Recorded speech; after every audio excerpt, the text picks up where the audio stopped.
The alien scientists had heard the stories, of course.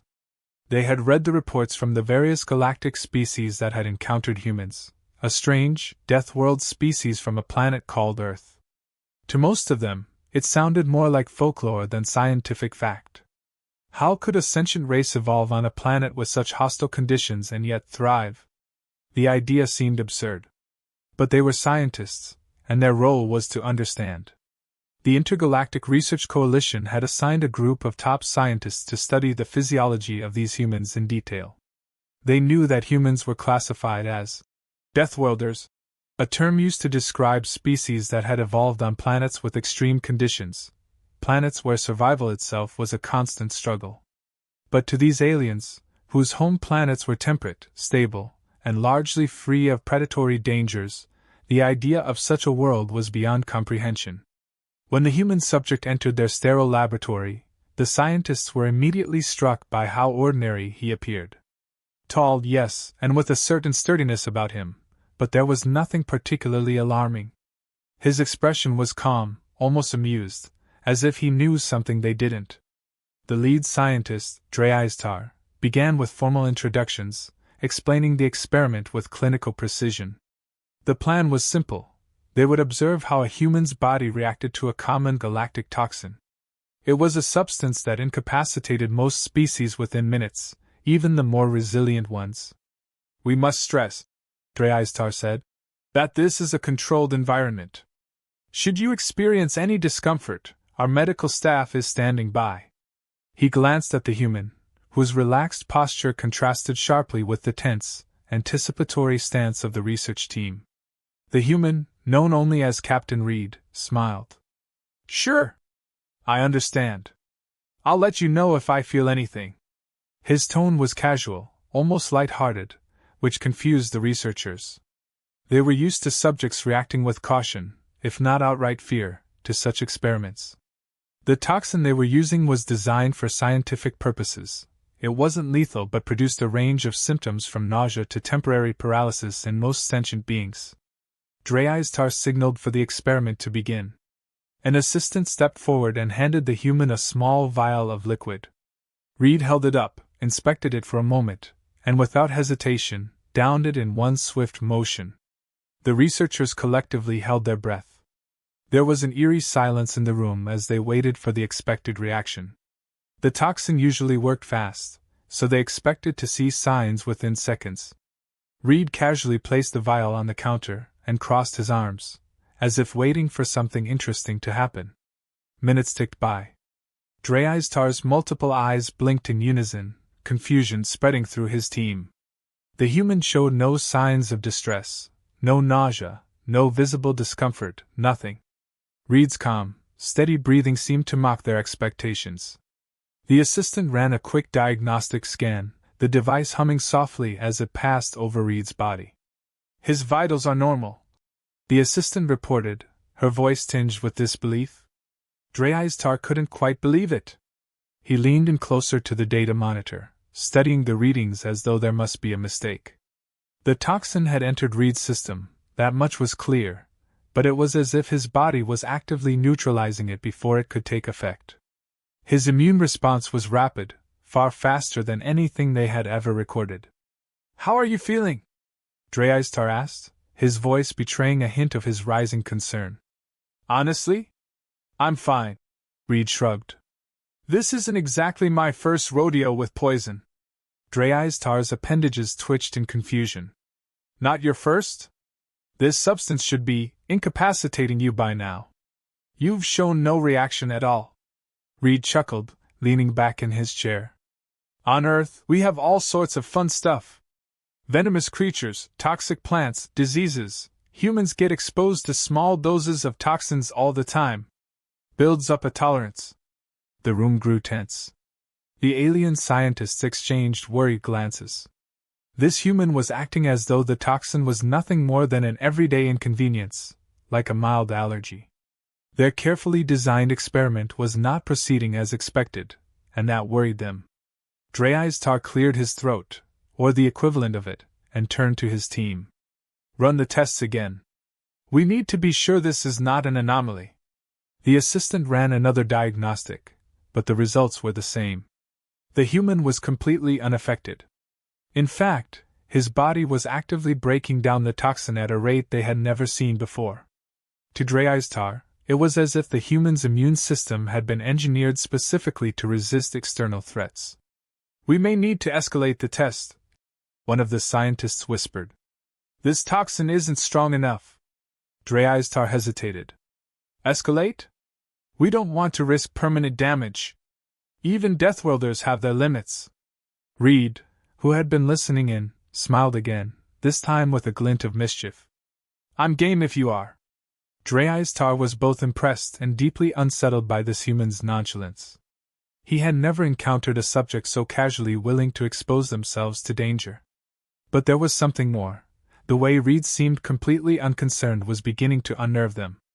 The human was not reckless, nor did he appear overly confident. It was as if he genuinely believed that nothing they could do would harm him. Drear turned to his team. "Prepare the second stage." The assistant hesitated but complied, retrieving a more potent variant of the toxin.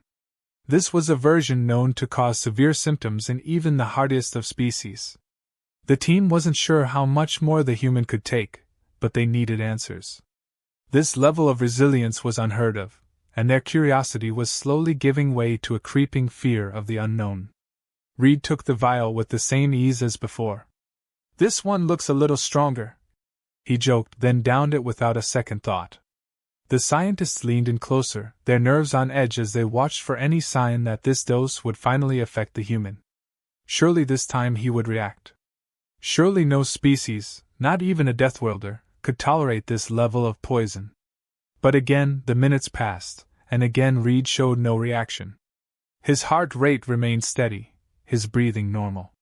There was no sign of nausea, no dizziness, no physical discomfort of any kind. Drear's composure faltered. He could feel the tension rising in the room. This wasn't just an experiment anymore, it was turning into something far more significant. What was this human? How could any creature be so resilient, so unfazed by substances that would kill almost any other species? "How?" Drear began, his voice low, almost to himself. "How is this possible?" Reed leaned forward, his expression now serious. "You have to understand something about humans. We come from a planet that's trying to kill us every day. Venomous snakes, deadly insects, toxic plants, natural disasters, you name it. We've had to evolve to survive. Our bodies? They've been dealing with this kind of thing for millions of years. This poison? It's child's play." The words hung in the air, heavier than any toxin they could have given him. The scientists, once confident in their knowledge, now faced a reality they hadn't considered. The human wasn't fragile. He wasn't vulnerable. He was something far more dangerous, something they didn't. The alien scientists were no longer observing a simple test subject. They were staring at a puzzle they couldn't solve, a creature whose biology defied their expectations. Their sophisticated understanding of toxins, immune responses, and bodily resilience was proving useless against the enigma of human physiology. Drear, now visibly unsettled, signaled for more in-depth tests. They had to understand what was happening inside this human. No species should be able to ingest those toxins and walk away unscathed, yet here Reed sat, smiling like it was all a casual experiment. The team quickly ran another round of scans, this time focusing on the internal workings of Reed's body at a molecular level. What they saw sent waves of panic through the room.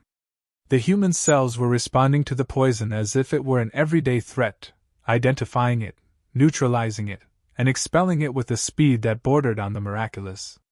His immune system wasn't just fighting the toxin, it was obliterating it with efficiency none of the aliens had ever seen.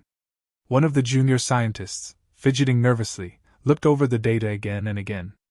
This can't be right. It's not just his immune response. His organs, particularly the liver, seem to be processing the toxins faster than we thought possible. It's as if his entire biology is designed to handle this.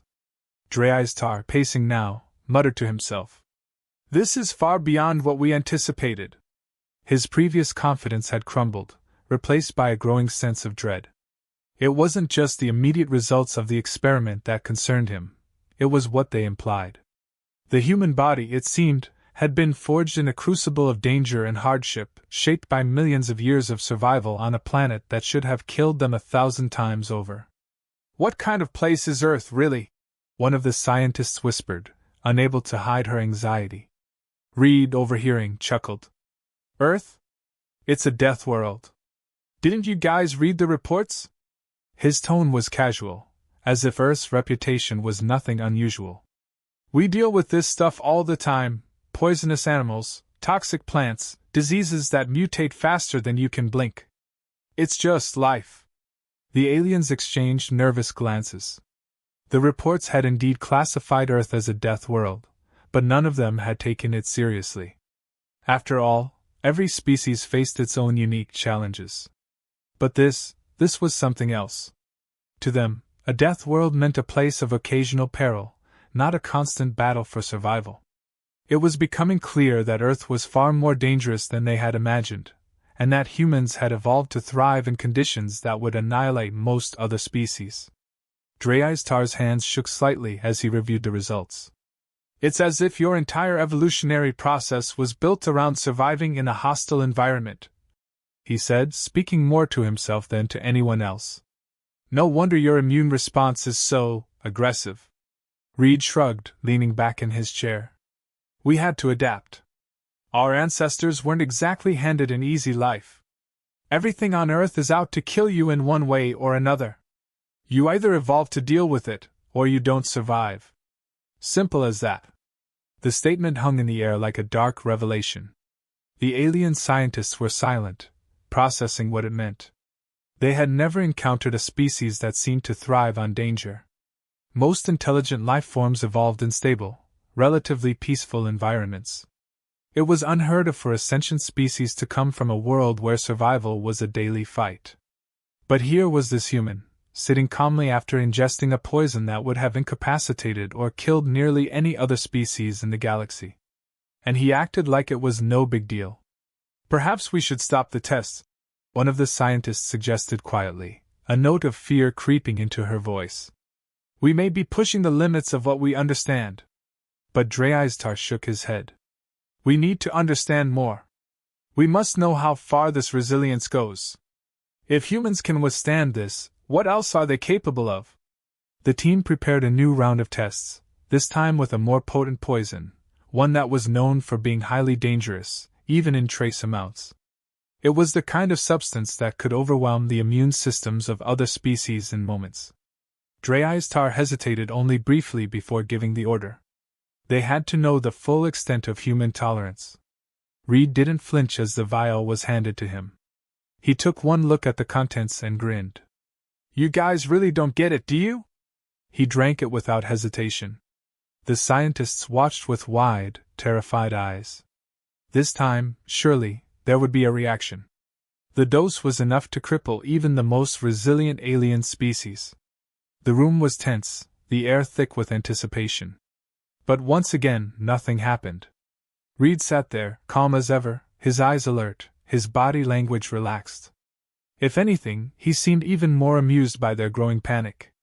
Minutes passed, and still, the human showed no symptoms. His vitals remained steady, his immune system continuing to process the toxin as if it were dealing with nothing more than a mild inconvenience. The alien scientists were beyond baffled now, they were scared. Drear couldn't hide his growing sense of dread. "It's not just physical resilience," he murmured, staring at the human. "It's something deeper. Your body adapts, neutralizes threats in ways we can't comprehend." Reed leaned forward, his eyes suddenly sharp. "That's what living on a death world does to you. You get used to the idea that anything can kill you, so you learn to survive. And we humans?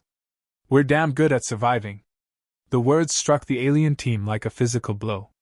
Reed's tone had shifted from casual to something more serious, more deliberate. They realized, perhaps for the first time, that humans were not to be underestimated, not just because of their adaptability, but because of their mindset. They didn't view danger the way other species did.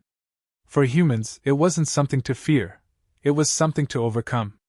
We should have taken the Deathworld classification more seriously, one scientist whispered, barely able to contain her anxiety. Drear nodded grimly. It seems we've misunderstood the very nature of your species. Reed stood up, stretching slightly, still showing no signs of any ill effects from the poison. He looked around at the team of stunned scientists.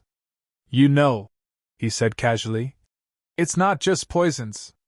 We've got creatures on Earth that can kill you with a bite, a sting, or even just a brush against your skin.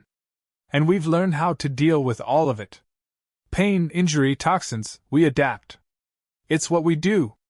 Drear, now visibly shaken, didn't know how to respond. This wasn't just a lesson in biology anymore. It was a lesson in survival, one that humans had mastered over millennia on a world that constantly tried to end them. The implications were staggering. If humans could withstand this level of toxicity, what else were they capable of? What other dangers could they shrug off as easily as they had this poison? The alien team had set out to study human biology, but they had stumbled onto something far more profound. Humans were more than just another sentient species. They were survivors, forged in the fires of a world that seemed determined to kill them at every turn. Drear finally spoke, his voice barely above a whisper. I think we've made a grave error in underestimating you. Reed smiled, though this time there was a glint of something more dangerous in his eyes. Yeah, a lot of people do. The atmosphere in the lab had shifted from curiosity to quiet alarm. The alien scientists, once confident in their understanding of toxins and biological limits, were now unsettled, grappling with the reality of just how little they knew about humans. Captain Reed stood before them as a living contradiction to everything they believed about physiology, immunity, and survival. This human was not just resistant, he was thriving in conditions that would have killed most species in minutes. Drear's hands were still trembling slightly as he turned to face his team. We need to stop assuming we understand what's happening here. The way we've been approaching this is clearly wrong. It's time we abandon our preconceptions about Deathworlders. His voice had lost its earlier confidence, replaced now by a note of caution. The team began discussing their next steps in hushed tones, unsure of how to proceed. They had thought they were pushing the limits with the last test, but the human had handled it with ease. The data they had gathered pointed to something far beyond what they had imagined. Reed's body wasn't just resisting the toxins, it was dismantling them, using his immune system in ways that defied their previous understanding of biology. One scientist, who had been silently reviewing the data from earlier, finally spoke up. His body didn't just neutralize the poison, it adapted to it. His immune response is faster now than it was when we first started. It's like his system has learned how to deal with the toxin, as if it's becoming more efficient with every dose. The room fell silent again. This was new territory for all of them. No other species they had studied had shown this level of adaptability, certainly not in real time. The idea that a living organism could develop resistance to poison in the span of a single experiment was unheard of. Drear looked at the human. You're evolving, right in front of us, he said, more to himself than to Reed. Reed, ever the picture of calm, gave a small smile. Adapt or die. That's how we've always done it. The tension in the room thickened. These scientists had never encountered anything like this before, a species that didn't just survive but adapted and grew stronger in response to threats that should have been fatal. The implications were staggering. If humans could handle toxins this efficiently, what else could they endure? The senior scientist shook his head. It's not just your biology, is it? It's your entire approach to life. You're not afraid of danger, you expect it. Reed nodded, his smile fading into something more serious. On Earth, we don't have the luxury of peaceful environments. Everything can kill you if you're not careful. We've learned to cope with that in every aspect of our lives. You build up resilience, you learn to handle pain, injury, and threats. And after a while, it's not just about surviving, it's about getting stronger because of it. Drear, who had spent decades studying alien physiology, was stunned by the revelation. It wasn't just that humans could survive toxic environments, it was that their entire species had been conditioned to expect threats, and respond to them by becoming more resilient. It wasn't simply biological toughness, it was a mindset, a survival instinct that permeated their entire existence. Drear knew they had underestimated humanity. The reports about Earth's dangers, of its unpredictable climate, its hostile fauna, and its violent natural disasters, had seemed like distant abstractions. But now, standing before this human, who had consumed poisons without so much as a cough, it became clear that Earth was not just a dangerous world. It was a crucible, a place that had forged its inhabitants into something far more formidable than anyone had anticipated. One of the other scientists, a younger researcher, voiced the question that had been hovering in the minds of the entire team. What happens if humans are pushed to their limits? Do they even have limits? Reed glanced at the scientist, his expression unreadable. Everyone has limits, he said carefully. But for humans, those limits aren't where you'd expect them to be. Drear felt a chill run through him. He had seen many species reach their breaking points, had witnessed beings who, once pushed beyond their capacity, crumbled under the weight of stress, fear, or injury. But the more they learned about humans, the more it seemed like this species might not break at all. Instead, they might simply adapt, evolving to meet whatever challenges were thrown at them. We've been thinking about this the wrong way, Drear said, his voice barely above a whisper. Humans aren't just Deathworlders because they come from a hostile planet. They are Deathworlders because they've become one with the dangers of their environment. They've adapted to not only survive but to use those very dangers as a tool for their evolution. Reed watched them, his expression neutral, but there was an edge to him now, a quiet confidence that spoke of a species that had faced unimaginable hardships and come through stronger for it. That's one way to put it, he said, his voice low. We've learned to thrive in places where others would fall. Pain, danger, toxins, those are just part of life for us. Drear could barely fathom it.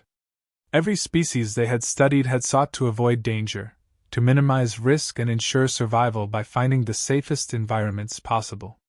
But humans, it seemed, had taken the opposite approach.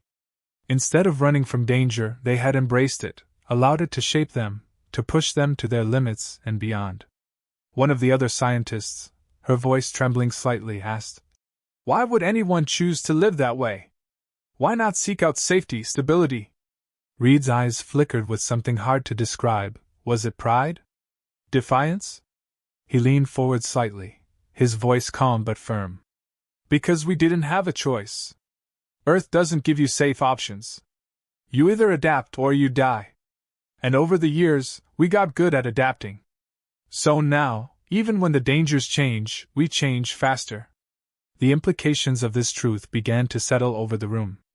If humans could adapt to environmental dangers this easily, what else could they handle? Could they survive extreme space conditions? Could they evolve to withstand cosmic radiation or other planetary toxins? Could they push their bodies to survive situations no other species could endure? The thought sent a ripple of unease through the scientific team. It was one thing to study a species that was resilient. It was another to confront the reality that this species could potentially outlast and outadapt nearly any threat the galaxy might present. The very idea that a species could evolve in real time, responding to dangers and poisons with increasing efficiency, was a terrifying prospect. Drear, his voice low but serious, finally addressed the human directly. We had no idea that humanity had this kind of potential. We thought we were studying a hardy species, but it's more than that. Your resilience, your ability to adapt, this is something we don't understand. Reed stood up, stretching slightly, and looked around the room. We're not invincible, he said calmly. We can be hurt, we can be killed. But the difference is, we don't stop when things get tough. We adapt. And the tougher things get, the tougher we get. Istar's gaze lingered on the human, a mixture of awe and apprehension crossing his face. It's not just about poisons anymore, is it? It's about survival, on a level we never comprehended. Reed gave a small nod. That's the thing about humans. You push us to the edge, and we find a way to come back stronger. The words echoed in the room, settling over the team as they realized just how much they had underestimated the humans. This wasn't just about a biological anomaly. It was about a species that had turned survival into an art form, a species that thrived on challenges, one that could endure and grow stronger in ways they could barely comprehend. And in that moment, the alien scientists knew that humanity was a force unlike any they had ever encountered, a force that wasn't just surviving in the galaxy, but thriving in ways no one had imagined. The alien scientists were no longer just observers. They were witnesses to something far beyond their understanding. As they processed the implications of what they had seen, the atmosphere in the room had shifted from scientific curiosity to something more profound. The experiment that began as a simple test of resilience had become an awakening for the entire research team. They had entered this study believing they understood the limits of biology and adaptation. Now, they realized that humanity had rewritten those rules. Drear, still grappling with the enormity of what he had learned, stood silently as his team gathered more data. They kept rerunning the same scans, analyzing the toxin levels in Captain Reed's system, but the results remained the same. The human had not just survived, he had absorbed the poison, processed it, and his body had responded by becoming more efficient. His immune system was actively learning from the experience. It was a terrifying thought, one that Drear had to admit sent ripples through his professional composure. This wasn't just about biological toughness. This was something deeper, something that challenged the very foundation of their knowledge about life in the galaxy. He had spent his entire career cataloging the strengths and vulnerabilities of species across dozens of star systems, but nothing had prepared him for this. A species that could evolve this quickly, that could adapt to threats in real time, was not just rare, it was unprecedented. One of the younger scientists approached Drear, her voice hushed with awe. "What does this mean for us? For the rest of the galaxy? If humans can handle something like this, what else are they capable of?" Drear didn't respond immediately. He was still processing the scope of what they had uncovered. Humanity, with its reputation as a Deathworlder species, had been quietly underestimated by nearly everyone. Even the most advanced civilizations had considered Earth's inhabitants tough but ultimately manageable. They assumed humans were like any other species, impressive, but with clear limits. Now, it was clear those assumptions had been dangerously naive. Reed, still calm and composed, seemed to sense the shift in their perception. He had seen this reaction before, especially from other species who had yet to fully understand what it meant to live on a death world. For humans, survival wasn't just about physical strength, it was about adaptability, resilience, and most importantly, the will to overcome. Earth had forced humanity to evolve in ways that most civilizations couldn't fathom. "I know what you're thinking," Reed said, breaking the silence. "You're wondering what this means, how far it goes. But here's the thing, it's not just about poisons or toxins. It's about the fact that humans don't give up. We don't stop when something pushes us. We push back." The alien scientists listened, transfixed. His words weren't boastful or aggressive, they were simply a statement of fact. And that made them all the more unsettling. They had spent so much time focusing on biological analysis, on dissecting cellular structures and immune responses, that they hadn't considered the mental and emotional strength behind those physical adaptations. Reed continued, his tone steady. "We've been through a lot as a species. Wars, natural disasters, plagues, Earth has thrown everything at us, and we're still here. You've seen what we can do on a biological level, but what really matters is that we never stop finding ways to survive." Drear, finally regaining his composure, nodded slowly.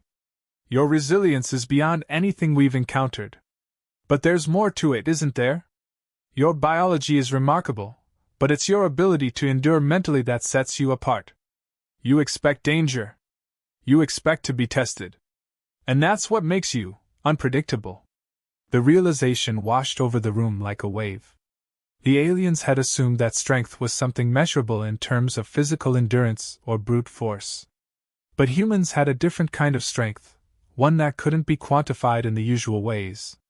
It was the ability to adapt, to overcome, to grow stronger not in spite of challenges but because of them. Reed leaned back in his chair, his expression thoughtful. "You're not wrong," We're good at adapting to physical threats, sure. But what makes us dangerous is that we don't stop when things get tough. If anything, that's when we start getting creative."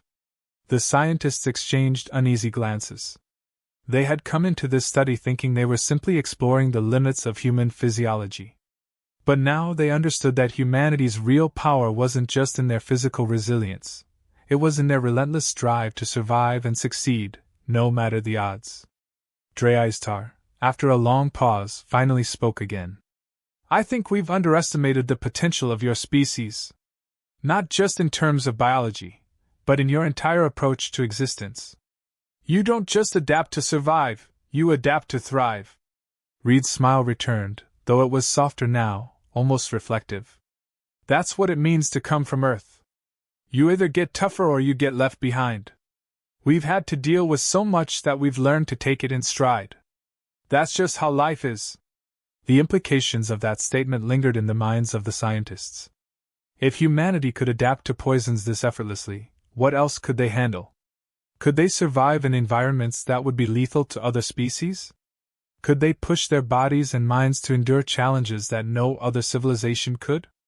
And perhaps most importantly, what would happen if humanity was pushed to its true limits? Drear's thoughts drifted to the broader galactic picture. For years, the scientific community had categorized species based on their physical capabilities, classifying them by their biological strengths and weaknesses. But humans didn't fit neatly into those categories.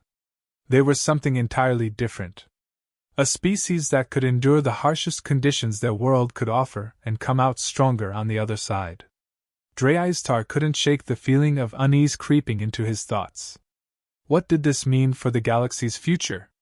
If humans were capable of adapting so quickly to external threats, what would happen if they were ever forced into a corner by larger, more aggressive galactic powers?